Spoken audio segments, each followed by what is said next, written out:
Hey everybody, hope you guys doing all right. So I just saw that Biden is asking for a ceasefire in the Lebanon, the Middle East area. That issue that's going on there. There's been a lot of.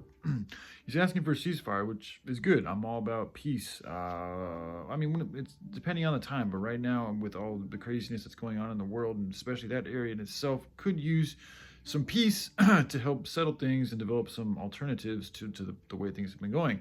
But however, I wish I could believe him, but I do not feel, based on the evidence that I've seen on the past 3.5 years and me examining Biden and that administration, what they've been doing, I just don't feel that their hearts are truly here to help American people. I don't. I would like to believe that we have a president right now that does believe in the people, but I just don't believe that's what Biden is here to do. I think he's the opposite. I think he's literally that figure in the Bible, or among the figures in the Bible. Doesn't maybe it's not just one, because there's been many, but they operate in a similar fashion. They're all about telling you things that sound good, but in actuality, their motives are actually very nefarious and oftentimes completely opposite of that which they say that they want. So, for instance, Biden is talking about wanting peace.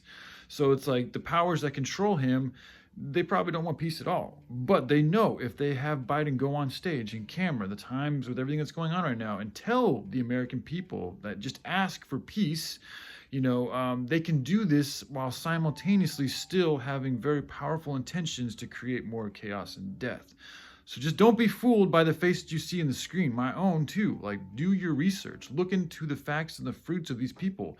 Like, are their past actions in alignment with their future or with their current speech? Like, have what we've seen from Biden, I mean, beyond all the peace and all that bullshit, like, is he really here to help us? Like, until I start to see like firm factual evidence and proof that he is like admitted to some of the errors he's made, because whether it was a mistake or something intended, the way he handled the immigration system is a huge failure. And it's not even a failure. I mean, it's like calling it a failure doesn't feel right, because I don't even think it was like, oops, I made a mistake. To me, I feel like it was premeditated, purposeful design, architected, orchestrated in a particular way for things to be exactly where they are.